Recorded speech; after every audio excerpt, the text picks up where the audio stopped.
So in our life there is a kind of dualism, two forces, plus and minus, light and darkness, poor and rich, and in politics is the same, in our life is the same.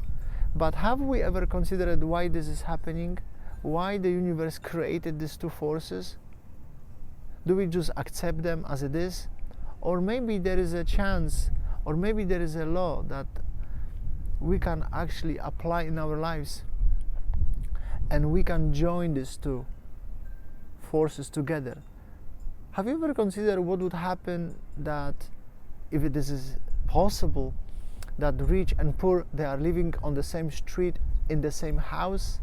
How this would influence the country, how this would influence your company, your life, your relationship, your house, everything what you are dealing with. And the most important question, I would say, is it possible? And the answer is, it is. And I would like to tell you about this in this and the next video presentation. And I would like to start with an example of a candle. The candle consists of two items, we would say, the wick and the wax. But as we know, the wax doesn't give us the light, and the wick doesn't give us the light. It doesn't give on its own. If we light the wick, yeah, the light will be there, but for a really shortened period of time, and it's gone. So what really makes the light? The connection of these two items, the wick and the wax. And the amount of light that the candle gives depends on how much wax is there and how thick is the wick. If the wick is thin and there is a little bit of wax, then the light is really small. But if the wick is really thick and there is a lot of wax, then the light in the room will be huge and will last for a long time. And this what we really desire. We want a lot of light. We want in our life, we wish a lot of energy, a lot of money, a lot of success, a great relationship, whatever that is. We wish we have it. And we deserve it, and we should have it. So how can we reveal this light? Because wax, it's not the light, reveals the light. Wick, it's not the light, reveals the light. So in our case, in order to connect these two items, we should transform ourselves. In order to connect, to make a connection with the universe, we need to transform ourselves. In order to reveal the atoms that surround us, we need to transform ourselves. And by what? By the circumstances that encounter in our life, which is chaos, which is pain, which is doubt, which deals with our anxieties. When we do this, when we transform our 5 egoistical senses, then there is a huge chance, that we can reveal the atoms. This is what we need. This is our free will. We are here for. That's right, that's our job. We are supposed to do it. Now, how can we do it? How can we reveal this?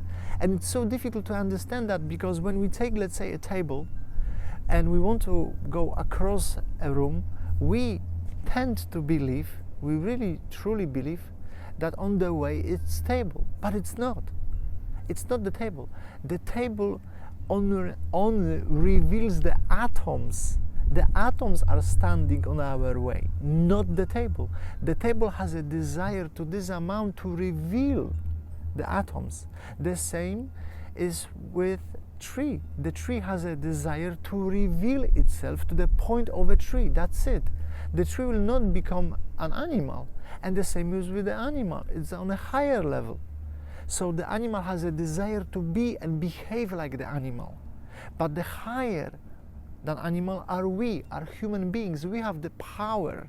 We have the power to accomplish anything, to reveal so much light that will last as long as we want, forever. But do we do this? or do we use our IQs, let's say, our smartness, just to reveal the light? Because if we think about it, and the scientist says about it and confirm this, when we take the atom consists of nucleus, and the nucleus, it's like an ant, as a fly, I would say, on the soccer field. So something which is materialistic, something which is physical, it's so small in comparison to the space, to the empty space which is the atom. So everything is an illusion. Materialistic stuff is an illusion. But we fight for this illusion. So have you ever considered how much power, how much strength we are putting into this illusion? How much work we put to control this illusion? But it is illusion. The atom doesn't want to have this illusion. The atom wants to be revealed for good. But we pay attention only to this 1.1% of 1% to this kind of illusion. And we try to reveal this. So in order to reveal these atoms, first of all, it needs to be reflected by something. This atom needs to be reflected. There is a law like that. For example, if we want to see, why do we see actually the moon? Because the light reflects on the moon. It just reflects.